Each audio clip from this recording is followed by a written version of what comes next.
1 in 3 people are pre-diabetic, and 1 in 10 people are wholly diabetic here in the U.S. And those numbers are only growing. We have sedentary lifestyles.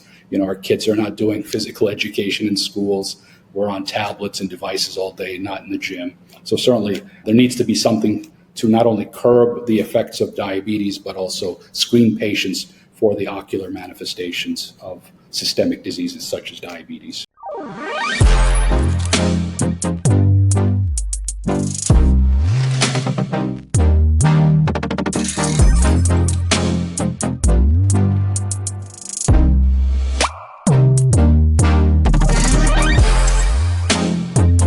Welcome back to another episode of the Doctors and Dollars podcast. I'm your host, Nate Crannell. Today, more than ever, it's important to keep an eye on the future, literally. With over 25 years of experience as both an eye surgeon and an angel investor, he's not just treating patients, he's revolutionizing healthcare. Joining me today is Dr. Rashid Taher. He's the co-founder of EyeCheq, a digital health startup that's using AI to catch eye diseases and subsequent health concerns before they catch you. But don't let this serious resume of his fool you. He's got a vision. It's crystal clear. Welcome, Rashid. Hey, Nate. How are you today? Thanks for having me on your show. Absolutely. What's going well today? It's been a good day. We're just getting poised for our commercial deployments at EyeCheq. So we're just gearing up for our commercial deployment. So this interview is a timely one, and I really appreciate you. Awesome. You're kind of at that point of dotting the I's, crossing the T's. Or are you even past that point where it's like we're trying to get the visuals so that when all of the when EyeCheq is deployed and in front of people's faces, it looks pretty? Yeah, it's been a labor of love for the last 3.5 years. We've been at this. Really, it's been terrific to see it come to fruition. We have such a amazing need in this country and globally for eye care. We're an aging population, and certainly universally all of us will have an eye issue from the day we're born to the day we die. So having a ability to screen patients at point of care locations is really our objective, our North Star, to expand eye care and hopefully prevent blindness. So I'm excited to share our vision with you, no pun intended. And looking forward to discussing how we got to the point where we're at right now. Absolutely. Yeah. Before we start like how you got to where you are today, because I think what you're doing, and we'll spend the bulk of our time talking about EyeCheq, and people are going to listen to this episode and be like, holy cow, why wasn't this a thing 20 years ago? But let's go back. Let's we go back 20 years. Let's talk about where you got to where you started. So, like I said, you're really a leader in the world of ophthalmology and innovation. You completed med school at George Washington back in the 90s. Then you went up to Boston, got your career started there. Why ophthalmology? What got you so attracted to the eye after med school? It's a great question. Actually, during med school, when I was doing my rotations, surgery, emergency medicine, amazing stuff. I had great mentors and proctors in medical school. But really what resonated with me is what I heard from patients. And at the end of the day, patients, when I did my ophthalmology rotation, told me resoundingly that they would rather lose a limb or even their life rather than losing their vision. So that, time spent in med school in my ophthalmology rotation was an eye-opening experience. I really gave me the impetus to go forward in a career of ophthalmology, and certainly looking back, it's been the best decision that I've made. And I was able, throughout my 25 years of clinical experience, really help countless people restore vision, and that's really the most amazing gift that anybody can ask for. And I felt very privileged to be able to take care of people on a daily basis. So that was really what drove me into ophthalmology, is that experience in med school, and seeing the reactions of people's faces when you take the patch off the next day after surgery and they have amazing vision and the smile on their face. It's an amazing experience. So, absolutely. So what I'm hearing you say is it was really like the understanding how important or powerful the eye is to people, right? The ability to see is so much more important than like, okay, I could go be an orthopedic surgeon, work on a knee. I could be a cardiologist and work on their heart, which the heart's pretty darn important to the human body too. But like just to have people tell you, like, man, if I lost my vision, the power of that is so great. So that if you can have a part in restoring that type of power, I totally understand now. Like that just makes sense why that would be a thing. And I'm a sucker for like those videos where you see of little kids who have really terrible vision, and all of a sudden they get glasses put on them for the first time, and they're looking around, they can like see their parents' faces for the first time, and they get big smiles on their faces. Like that, what a heartwarming. You can never see the doctor in those videos. You always see the little kid, which is great, and their reaction. But like, to be the doctor on the other side of that camera and like witness that, it has to be such a gratifying feeling. Is that accurate? Oh, it's amazing. That smile is contagious. I mean, it lightens up the whole room, taking off the patch, and they're just, beaming from ear to ear with smile and appreciation. So absolutely, it's a great experience. But also, I think it's important bringing out, Nate, that it's not just the patients that have an appreciation for eyes. Colleagues, referring doctors have an appreciation for ophthalmology, because in med school, we really didn't spend more than 3 days learning about the eyes. So it's an organ that is so important and so unique in that it truly is the window to the rest of the body. Really looking into the back of somebody's eyes can help you understand a lot about their general health. And for whatever reason, we don't spend that much time in our medical school curriculum doing ophthalmology or eye care, maybe 3 days as mentioned. And at most, you sort of get an appreciation of looking with a direct ophthalmoscope. It's very clunky. But again, it's nice to be able to be a consultant to other ophthalmologists and also a consultant to primary care, internal medicine, endocrinology, and other disciplines within healthcare. So I view what I did as a consultant to others, but most importantly as a service that we provided to our patients. Yeah, let's expand a little bit on that, because that's eyes being the window to the body. Great phrase. And you and I have talked before where like you can really tell the health of someone today, looking at their health to what possible health concerns they may be predisposed to in the future just by looking at the retina. And then obviously you're saying that there's other specialties that appreciate ophthalmology in that sense of looking at the eye. Can you give a little bit more detail around the biology of that? Like, what are some of the things that within the retina that you can see that you can then turn around to another specialty and say, hey, because the retina shows this, here's something that this patient may have or is going to have at some point in the future? I think that's a very smart question. And I think sort of the analog that we need to sort of broach, Nate, is, how we were sort of educated from a very early age to go see your dentist, because so much can be gleaned from your teeth, from your gums, from your tongue, just about your overall wellness and health. So much can be looked at when a dental exam or a hygienist looks at your teeth. They can tell a lot about your general state of health, be it hypertension, diabetes, and etc. The eyes are very similar, but more importantly, the eyes are the only place in the body where you can actually visualize the blood vessels within the body. And those blood vessels are the same blood vessels that you see from head to toe. So being able to visualize the blood vessels within the eyes gives you really a glimpse of the systemic issues that are happening within the eyes. And now with the advent of sort of artificial intelligence and machine learning, we're able to pick up biomarkers that historically have not been able to be gleaned by looking to the back of the eye. So to your point about the eyes being the window to your health, and it's because we're able to visualize the microvasculature within the eyes, which is then indicative of how things look elsewhere in the body. And particularly in diabetics, where the eyes are the first end organ to be affected or damaged by diabetes, our ability to pick up diabetic changes in the back of the eye can make a whole host of impact and difference for the patient. Once we're able to identify diabetic changes in their eyes, we can hopefully counsel them and educate them about the need to better control their sugars. Because the one thing, again, going back to what we said earlier, Nate, in that patients would rather lose their life or their limb as opposed to losing their vision. If you can demonstrate and show a patient a picture of the back of their eyes, showing them pathology and educating them about what that may represent, that's a huge impetus for them to go on to see an eye care provider, be it an optometrist or an ophthalmologist, in the event they have disease that requires further intervention. Gotcha.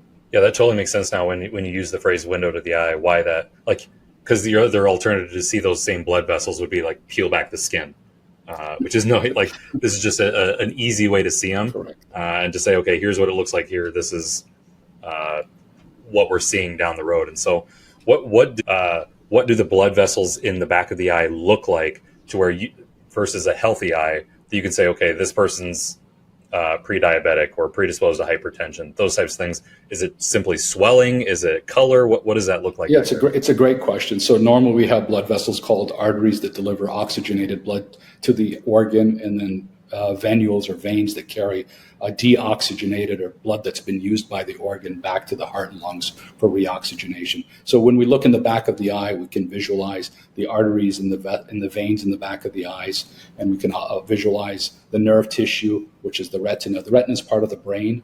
So the eye is much like a camera. We have a lens of the eye, which focuses onto the film of the eye called the retina. And as we age, in all of us, we develop what's called a cataract. And a cataract is the opacification of the lens of the eye, so that as you're focusing on the retina or the film of the eye, there's something that's obscuring the fine focusing ability of the eye. So that's cataract. Again, universally, will Gotcha. Kind of like a foggy mirror. Foggy mirror, foggy lens of a camera, or a camera with a smudge mark on it. And then in the retina, we see the blood vessels and the nerve tissue. And then the changes that we can observe, particularly in patients that are diabetic, is we start seeing microaneurysms or outpouching of blood vessels. As a result of long-standing diabetes, it causes blood vessels to weaken, and those weakened blood vessels start to balloon out. So think of like a tire with a weakened area, or a balloon. As you blow it out, there's one area that's weakened, so it outpouches a little bit more than the rest of the blood vessels. So those are called microaneurysms, and those microaneurysms can result in leakage, and leakage accumulation in an area where there shouldn't be fluid can obscure your vision and cause loss of vision. So certainly when we start noticing outpouching of blood vessels, particularly in diabetics, and if there's early signs of leakage, then certainly we know that there's end organ damage, and then we know that soon thereafter, other organs in the body, including the heart, the kidneys, and the peripheral nerves, can be affected by the damage created by the diabetic changes. So that's why we like to screen diabetics, and it's in fact deemed by the government, by the Centers for Medicare and Medicaid, as part of the standard of care for managing diabetics, is to have an annual eye exam. Because, like I mentioned, if you can detect diabetes early in the eye, then you can change the course of not only their potential vision down the road, but their life in general, whether or not they die prematurely, get dialysis, heart disease, peripheral disease, erectile dysfunction. Again, diabetes does not discriminate. It affects us from head to toe, and affects all peoples from all walks of life, rich, poor, black, white. And it's certainly something that is an epidemic. 1 in 3 people are pre-diabetic, and 1 in 10 people are wholly diabetic here in the U.S. And that those numbers are only growing. We have sedentary lifestyles. Our kids are not doing physical education in schools. We're on tablets and devices all day, not in the gym. So certainly there needs to be something to not only curb the effects of diabetes, but also screen patients for the ocular manifestations of systemic diseases such as diabetes. And I would also add, well, thank you for sharing all that insight. Yeah, it's probably more than you wanted to know, Nate, but I would also add, particularly now with the advent of the GLP-1s, the Ozempics and Wegovy's, they're wonderful medicines. They definitely have a role in managing diabetes as well as obesity and metabolic syndromes. But we know from our experience and from our literature in ophthalmology that if you're starting on one of these GLP-1s, or you dramatically cut down your sugar intake, that's actually a shock to the system. The body likes what's called homeostasis, or steady states. So if your body's accustomed to having sugars that are high, your eyes are accustomed to having that high level of sugar. And then all of a sudden you're taking one of these GLP-1s and or decided to, crash diet and exercise, and your sugars go down. It actually can cause a detrimental effect to your eyes for the first year of having tight sugar controls. Because again, as mentioned, the body's used to a sugar state this high, and you've lowered it dramatically. So it's a shock to the system, and the eyes can actually get worse before they get better. Obviously, we recommend that everybody has better sugar control, because in the long haul, it's beneficial. But in the short term, we just have to have closer surveillance. And that's another reason why we think EyeCheq is a very important component in the overall surveillance of patients that are not only with systemic diseases, but also starting interventions like GLP-1s, so that we can monitor for any worsening of disease and then intervene accordingly. Yeah, if you can properly diagnose, or at least make the patient aware of what's going on, it allows them to taper, is what I'm hearing you say. They need to taper off that sugar, not necessarily go from high sugar levels that the eye is used to bam, start plugging in Ozempic, and that shock is almost more of a detriment than the actual benefit that Ozempic is trying to provide by regulating those sugar levels. It's just kind of like snatching it away and saying, "Hey, adjust." Yeah. Right? And your body's like, "I can't adjust that quick." Have you ever tried pulling candy away from a kid after they went Halloween or trick or treating? It's just not a good thing. And the body's the same way. It screams and yells, and there's side effects as a result of it. But certainly, obviously, we want them to lower their sugars.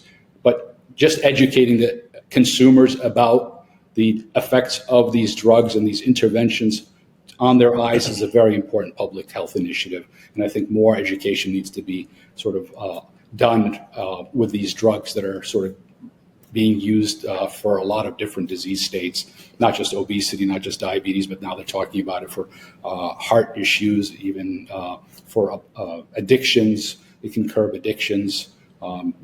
They're even using it for PTSD and gambling addiction. So it sounds like it's a drug for different utilizations, but certainly surveillance is a necessary part once you're on these drugs. For sure. Well, you've provided a ton of education to me already. I mean, we're just getting started, and I always tell people, like, I love learning new things. There's that old saying, like, well, I learned something new today, like that kind of thing. I love saying that every day. So you've checked that box for me today with everything you just taught me about the eye, which is really cool. But let's go back. Let's go to the genesis of EyeCheq. Was it some of those guidelines and regulations that Medicare and Medicaid set up that really prompted the idea for EyeCheq, or what was really the genesis of that idea, which then got that ball rolling 3.5 years ago that you were talking about? It's, I guess, the analogy I would say is having your hands tied and wanting to do something that you really want to do. And by that, I mean, as a surgeon, my hands are tied when patients were coming in with end-stage pathology that I couldn't help them with. Imagine a diabetic coming in, tells you, "Mr. Smith, how long have you been diabetic?" I ask him, he'll say, "Borderline, I'm only taking 1 or 2 pills, and otherwise I'm okay." And that's really the sentiment that I would get, because patients are really not aware of how these diseases affect them in the body. But they were coming into me with end-stage pathology, meaning they're either having a lot of leakage, a lot of bleeding, scar tissue formation. Because when you bleed, what happens? The body wants to heal itself, and it forms scabs or scars. And so we see a lot of scar tissue in the back of the eye, which then causes the retina to detach. Think of a scab on your skin. It causes a crinkling of the skin. Similarly, a scab in the back of the eye causes what's called a tractional retinal detachment. And if it involves the area of central vision, unfortunately, those patients we can't intervene. My hands were tied. And as a surgeon, I was very unhappy, since I want to help you. I want to restore your vision, and my ability was hindered as a result of you coming in late in your disease genesis. So that really was why we created EyeCheq. We wanted to screen people at point of care so that we didn't have to break bad news to our patients and let them know we can't do anything further for you. No, we can do something more, and that's why we wanted to create a point of care solution where people can engage in eye care much more seamlessly and frequently than they do otherwise.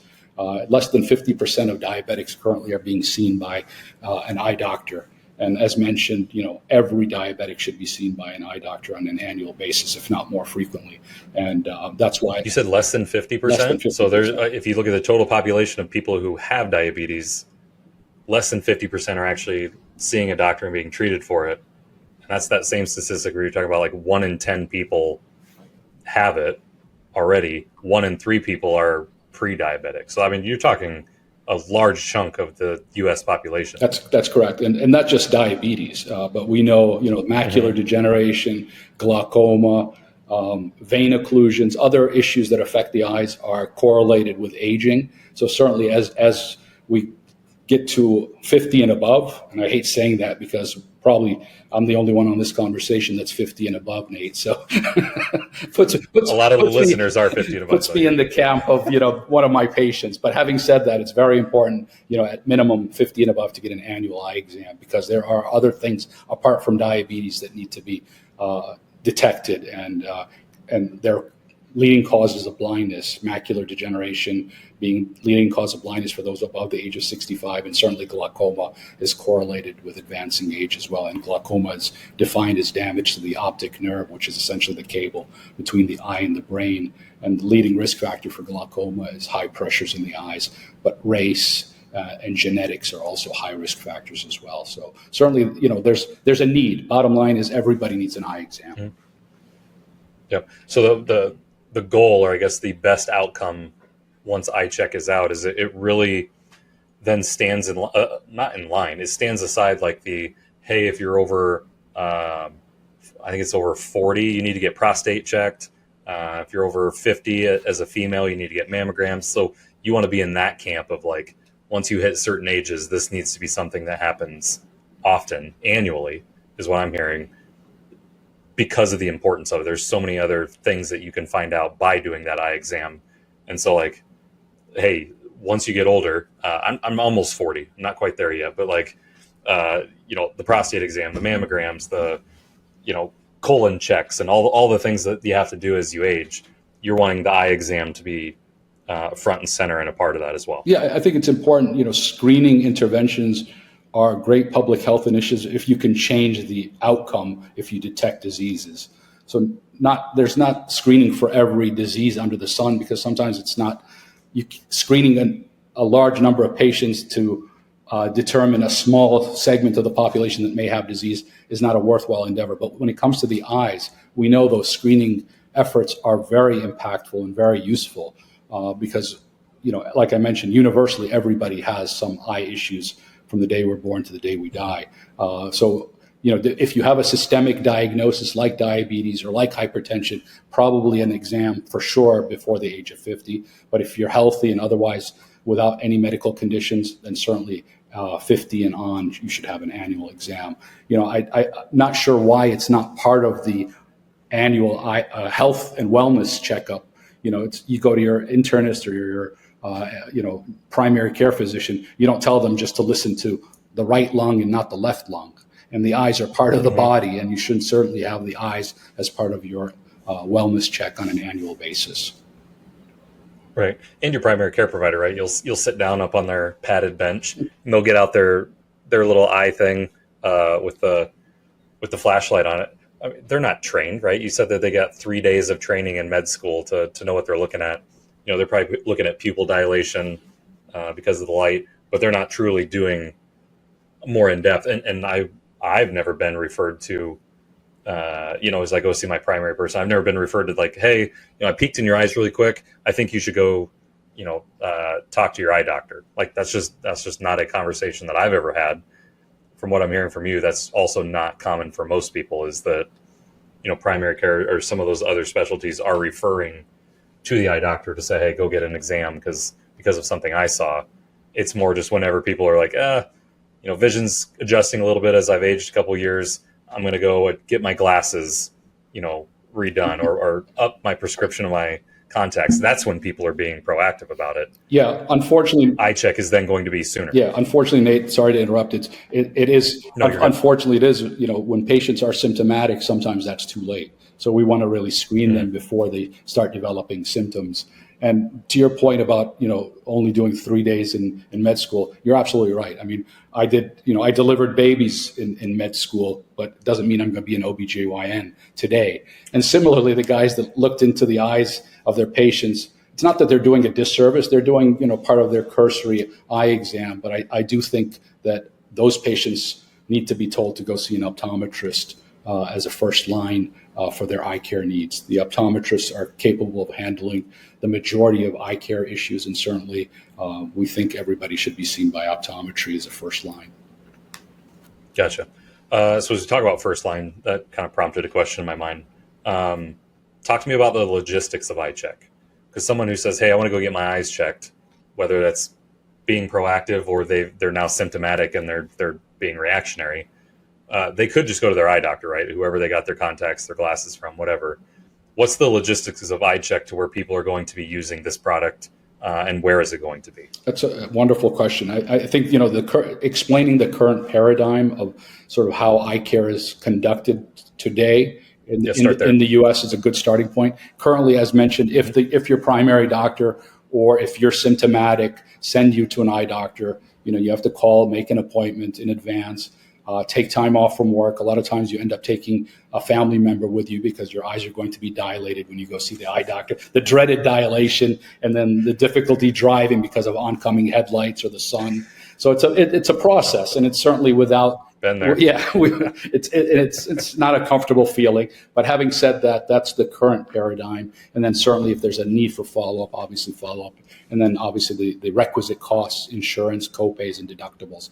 With EyeCheq, depending on where our network is, some networks are going to be closed networks, some are going to be open networks. Our thesis really is to place the EyeCheq platform in retail healthcare, be it in pharmacies, labs, grocery stores that have pharmacies, medical office buildings. We want to really create an opportunity for people to engage eye care wherever they frequent. And we know that they frequent, the CVS's and the Walgreens, 25, 30 times a year as compared to seeing their doctor once or twice a year. Mm-hmm. And their eye doctor, as mentioned, less than half of Americans are seeing their eye doctors as recommended. Yeah. So by creating various networks where these EyeCheq platforms are located, we will allow patients to engage. Even if you don't have insurance, you can engage with EyeCheq, and it won't give you a diagnostic report because we never think it's good medicine for the kiosk or for our platform to break any bad news or any news that's medically relevant to the patient, because we think there needs to be a physician in between when you give anybody news about their health. But we do give them an indication of green, yellow, red. Green, obviously, that everything is good. Red, that there needs to be more of an urgent triaging to an eye care provider. So we give them an indication that there is something going on. And if they don't have insurance, we can certainly help them get a voucher to cover their first eye care exam with a optometrist within their network or within their zip code. Cool. Yeah, so we think, again, closing, not only is our objective to raise awareness about eye conditions, but also create a network effect. In the event you don't have an eye care provider, we can then help triage and send you to the appropriate eye care providers as well.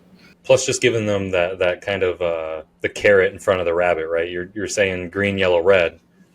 There would be some people, and I'm presuming even once this comes out, that there's people that are going to see that yellow or red and be like, oh, shoot, I knew my eyes weren't very good, and this just kind of validates it. And then they still may never do anything. People will be like, oh, why don't you go get glasses? Like, I already know my eyes are bad. The EyeCheq machine at CVS already told me my eyes are bad. But like, this could be to then give them a network opportunity to say, hey, you're in that yellow or you're in that red. The recommendation is that you go see your eye doctor or an eye doctor. Here's a voucher. Here's our recommendations of who that might be in your area.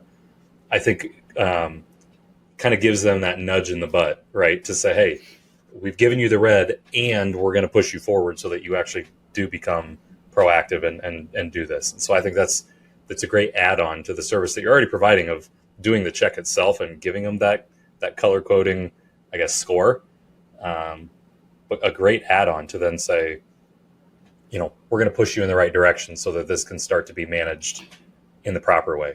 What I'm envisioning, and check me if I'm wrong, Rashid, is like, I always used to go into CVS as a kid, and there's like that blood pressure machine. You stick your arm in there. I can't remember if it ever cost money, but you press the button, it tightens up on your arm, and then it gives you your score. And I was like, oh, okay, that was a cool 30 seconds. But I was a kid and I had perfect blood pressure, so it didn't really matter. But is that the type of machine? Sounds so archaic, but like, is that the type of machine that you're going to have in these retail spaces to be able to get that check, or what does that look like? It's funny you brought that up. First of all, one of my co-founders, actually, Nate, is the founder of the EyeCheq platform, which is the blood pressure cuff machine. The blood pressure cuff. Yeah, exactly. So it was deployed at over 12,000 locations in North America at their peak. So certainly having Dr. Siddiqui on our team has been very important. He's not only a visionary, he's a leader, a thought leader in medicine.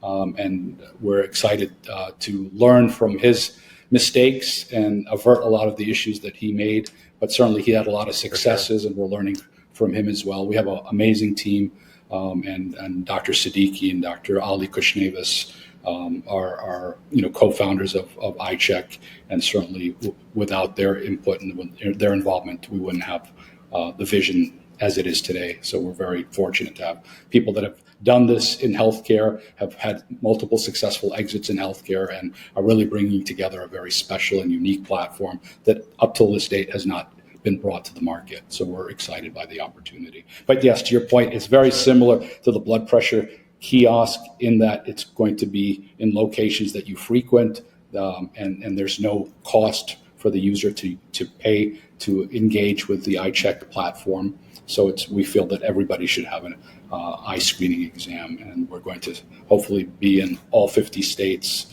over the next couple of years. I am super excited to introduce to you the Doctors and Dollars 5-Day Financial Challenge. I'm Mike Neubauer, I'm CEO of Grand Vision Companies, and I'm the one that you see on the Wealth Wednesday and Daily Dollar episodes with Nate. So Nate and I are partnering again to do something even more exciting, which is the 5-Day Challenge. We're taking the best of all of our episodes, all of our expertise and knowledge, and we're condensing it into an impactful and purposeful 5-day presentation, 1 hour per day, for 5 days, to give you everything you need to build that foundation for your financial future. So if you're looking to gain the pieces, you want those puzzle pieces and find out how they fit in your financial plan, head over to the Doctors and Dollars website, join us on the 5-day challenge. We're putting it together for free, so you got nothing to lose. We look forward to seeing you on the inside. So that's the logistics part of it, the actual application of it then. So like I mentioned, very coincidental that I brought up the blood pressure machine, but like blood pressure machine, you sit down, you stick your arm in, you're good. EyeCheq, then what I'm envisioning is you're walking up to a kiosk. That's a much better word than machine, like I said. You walk up to a kiosk, I'm assuming put your eyes up to some type of retinal scan that then provides the reading, similar to like when you go to the eye doctor and you got to look through that thing. Obviously, you know all about this, but like you look through and you see like that little barn with the tractor and like the green grass, and you got to stare at that, and it like tests your eye pressure. Is it something similar to that, or what's the actual application to the patient? Great questions. We really wanted to position EyeCheq to be more than just a image of the back of the eye. There's a lot of platforms out there that are doing just pictures of the back of the eyes. And I don't want to minimize the importance of that, because as mentioned, the image of the back of the eye is truly an image to the wellness of the rest of your body.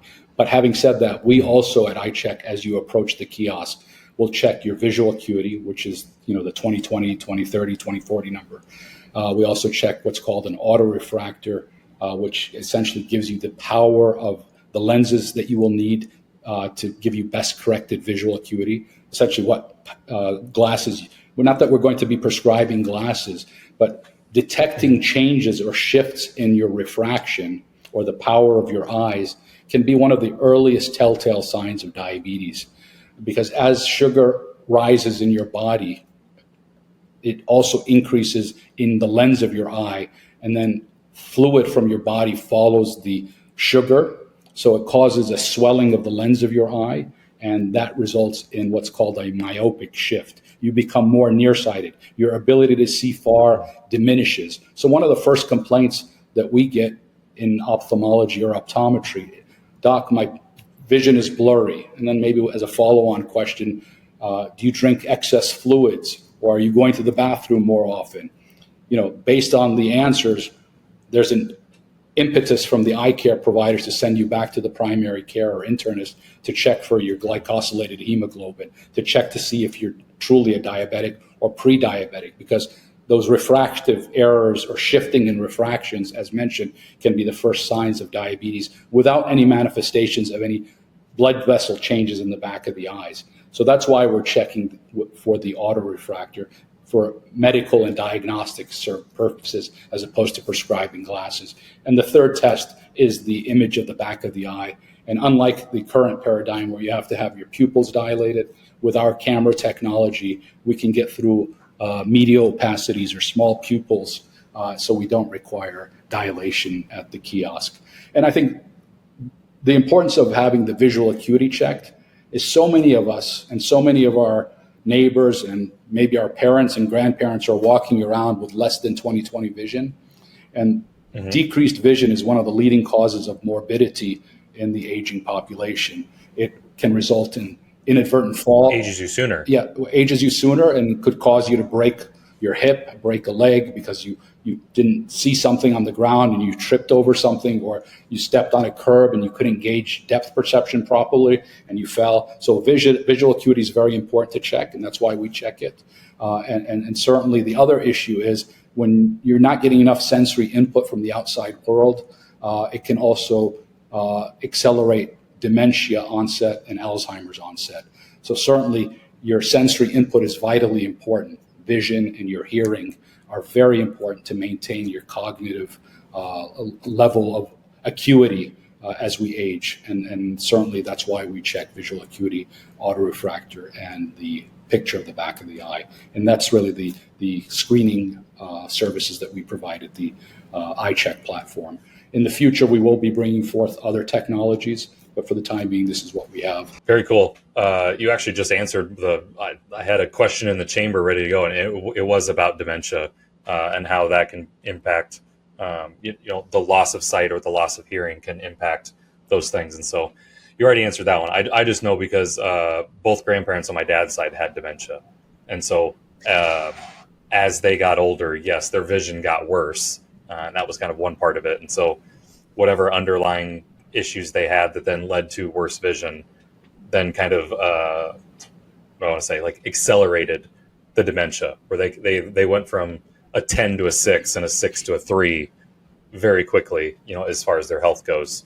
And so that totally kind of validates the thought that we had before, which is, losing those two major senses, vision or hearing, really then can accelerate, I think you said morbidity, which is always a fun word to say. But and one thing, Nate, that I think is important to bring up is, and I thank you for reminding me, in that there's now a lot of machine learning algorithms that are being developed that are going to identify biomarkers for systemic issues, including Alzheimer's and neurodegenerative issues like Parkinson's, but also systemic diseases like chronic kidney disease, chronic vascular disease. So a whole host of systemic issues are going to be gleaned by biomarkers that are detected through images of the back of the eye. So there's a whole field of ophthalmology called oculomics, which is the study of biomarkers to identify systemic diseases based on retinal imaging. So it's a burgeoning field within eye care, but certainly it's one that you'll be hearing a lot about as these algorithms become FDA approved over the next several years. Oculomics. Okay, we'll mark that. We'll make sure that that's in the notes, the show notes. Oculomics. Keep your eyes open for it. No pun intended. That's interesting. I think that's a good way to take this conversation is artificial intelligence. How much AI is being used currently with current state version of EyeCheq, and then where do you see the advancements of AI in what you're currently using? Where do you see those advancements, let's say 5 years from now, in not only advancing EyeCheq, but advancing the eye industry as a whole? Again, amazing question. You obviously are prepared for this conversation, Nate, certainly. But algorithms are here to stay. I think, in the past, we weren't able to make all these systemic biomarkers because as clinicians, we didn't have a co-pilot. And that's how I deem artificial intelligence, much like a co-pilot on a plane. It's going to help the physician really hone in on the accurate diagnosis and also thereafter the treatment protocols. With these algorithms, in the pipeline over the next 3 to 5 years, I think it's going to be I think the paradigm is going to shift. A lot of the early detection of disease states are going to be gleaned from the ophthalmologist or optometrist because we're going to have these algorithms as part of the workflow. And certainly it's going to be a benefit to the patients because once we're able to identify biomarkers based on images in the back of the eye, it can then, obviously lead the patient to get diagnostic lab tests or diagnostic imaging tests in the rest of their body so that the earlier interventions can happen and we can hopefully avert systemic diseases from progressing, leading to either death and or morbidity, since you like that word so much. Morbidity, absolutely. No, that's good. Obviously we've talked to a lot of doctors on on this podcast over the last year or so, and when AI gets brought up, everyone kind of says it's going to help. It's never going to replace a specialist. It's never going to replace a surgeon. I love your analogy of the co-pilot.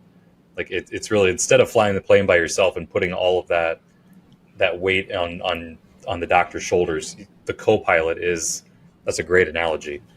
Just to say it's only going to enhance the experience that the patient gets. It's not going to, I guess, degrade what the doctor for centuries has been known to provide to a patient. It's only going to enhance it. It's not going to downgrade. So I like that. And so to know that you have testing now in the eyes, through EyeCheq that has, let's call it version 1.0 of the AI spectrum, knowing that in the next 3 to 5 years that there is a 2.0, there is a 3.0 that not only improves EyeCheq, but then much earlier detection and treatment opportunities for patients in other areas of their body, not just the eye. The eyes become the way to identify, and then because of the AI advancements, and then obviously you're going to have AI advancements in other specialties that then, as that patient moves from, hey, it was detected because of EyeCheq, now I go over here and talk to my cardiologist or whoever it is, the AI advancements over there and a whole different co-pilot then help treat that person much sooner to, again, reduce morbidity. Yeah, so. No. and to your earlier point, currently every exam is reviewed by one of our physicians at EyeCheq. Very cool. Because we definitely believe, although these algorithms are robust and important to have, we use them as clinical support tools after our physicians make their interpretation of the image. We don't want to bias the physician by putting the algorithms in advance of the physician, so we want the physician always to opine first. And a lot of these algorithms currently that are FDA approved are for what's called referable versus non-referable diabetic retinopathy. There are no algorithms that look for macular degeneration or glaucoma or some of the other ocular issues. So by running only an algorithm that looks at referable versus non-referable diabetes, we think we're not going to be able to impart the full picture to the patient. And that's why we want the physician to look at the images, review the screening at EyeCheq, and then report back to the patient, because the doctor is always important to be in the equation. We don't think, as mentioned, artificial intelligence or anybody can replace the doctor. The doctor Absolutely. uses it as a tool to help bring forth not only the diagnostics, but also what is the best intervention. All of us have continuing medical education. We're always trying to keep up with the literature, but it's like drinking out of a fire hydrant, Nate. There's just so much information, and it's information overload. By having a co-pilot that can help synthesize the proper protocols and treatment interventions, or clinical trials that can help recruit into clinical trials, all these things with artificial intelligence will make outcomes for patients that much better, and hopefully we'll have a healthier population by integrating some of these tools for patient care. Yeah, that was very well said. I was going to try and tack on my thoughts to that, but I think you said it way too well. I don't need to say too much other than you said it makes for better outcomes for the patient. I would tack on it makes a better experience before that outcome. Like, you're just creating a better patient experience by having an ophthalmologist really look at something and say, hey, my test said this, but I do have a human being actually looking at this and providing feedback. Better experience there. Plus, I got to imagine that because you have that color coding system, the green to yellow to red, there may be a test that, the patient only sees the color, but when the ophthalmologist gets it, it's like, okay, it's a very light yellow. Like it's borderline almost green. Or on the other end, it's like, this is a very dark yellow. We're getting close to red. Those are probably two very different conversations with that patient on where they land in that yellow spectrum, depending on what their next steps need to be. And so I think you have to have that. You have to have that doctor experience in there still. It can't just solely be, okay, I got my vision checked with EyeCheq. It gave me a yellow. I'm going to go to my doctor and then start treatment right away. Like, to have a quote unquote third party that, may not be their ophthalmologist, like to have a third party come in and say, hey, this is where you're sitting today, and here's what we would recommend. Yeah, no, It's a it's huge piece of the puzzle that you've solved for. absolutely. That's awesome. And also, if we do impart a yellow or a red indication, we don't just leave it at that. We have what's called a drip campaign thereafter, where we'll either email you or text you, asking you whether or not you followed up with an eye care provider as suggested from the EyeCheq platform, because we know we all need a little bit of prodding and nudging to do things at times. Yep, it's that nudge, that nudge in the butt. You gotta, Exactly. everyone Little needs it. tap there, move on. So we definitely have a CRM capability where we follow through with the patients to try to close the loop to make sure that they've had the proper follow-on care. We don't think it's good medicine to just tell somebody you have something wrong, fend for yourself. We want to make sure that they have the right guidance, and we want to be their concierge as far as their eye care needs. For sure.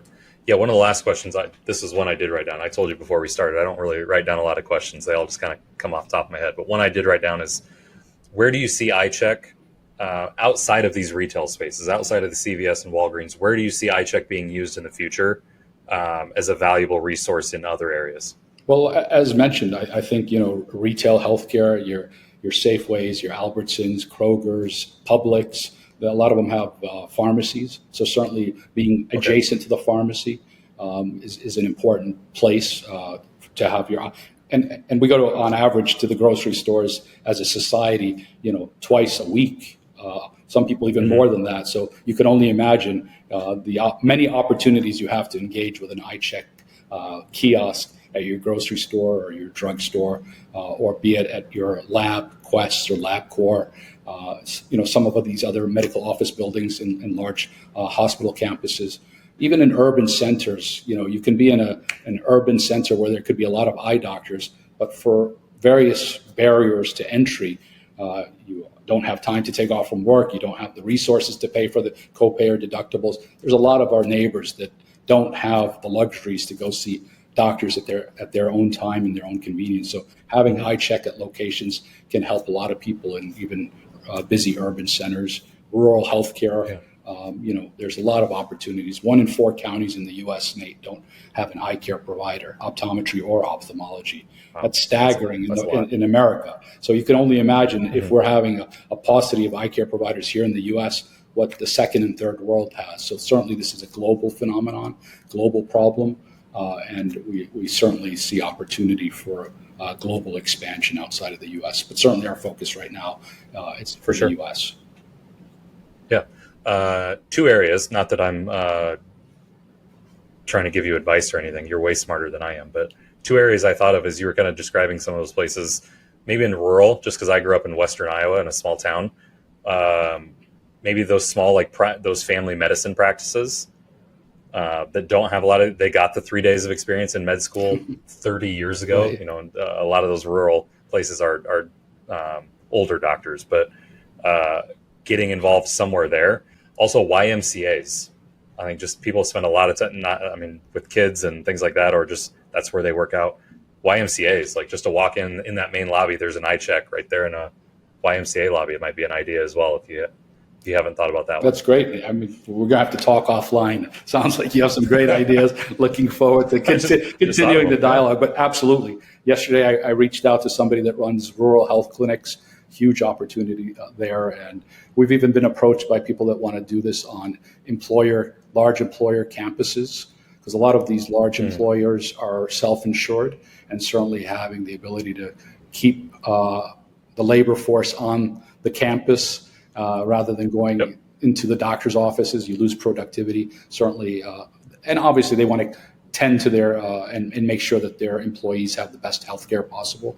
We think EyeCheq is a good fit there, and certainly managed care companies, Medicaid, Medicare, managed care opportunities, because as mentioned, the government incentivizes health plans to make sure that they screen patients that have systemic diseases. Diabetics need to have their annual eye exam, and certainly the government gives the health plans and the physicians bonus monies if they can meet the standards of care in managing these patients with various systemic diseases. So certainly there's an alignment. Everybody benefits by having the EyeCheq experience. First and foremost, the patients, And if you do right by patients, then everybody wins. Health plans, Yep. physicians, family members, everybody wins when the patient has good outcomes. So we're very happy to be able to bring EyeCheq, and hopefully you'll be seeing one at your local drugstore soon, Nate. There you go. I got a Walgreens right down the street, so I hope so. I can't wait. I was going to say that. I can't wait to see one for the first time and be like, hey, that's Rashid. I know that guy. That'd be great. So I was going to tell you, there's right up the street from me here in West Des Moines, Iowa, is Wells Fargo Home Mortgage's headquarters. So there's 15,000 people in this giant campus right up the road from me. So when you said large employers, that was the first place I thought of. Is throw in there. They're all about health, and they give you a bunch of incentives and things like that to take care of yourself. And so I got to imagine if Wells Fargo, again, there's another idea for you. If you haven't reached out to them, they got to be open to that. So Nate is going to be the VP of Business Development at EyeCheq.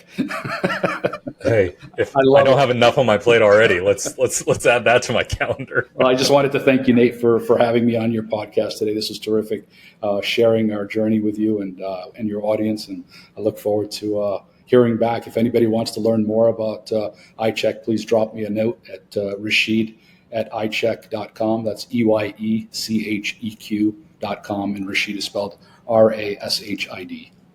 Awesome. Love that you plugged that, because I was going to ask you. And I think this episode is going to be a big one. There's going to be a lot of people that watch this, like it, comment, give us your feedback, because you'll be hearing Rashid's name more often in the next few years as EyeCheq gets big. So I appreciate you taking some time out of your day to hang out with me, and I look forward to when our paths cross again in the future. Thanks, Nate. Have a great day. Appreciate you. You too.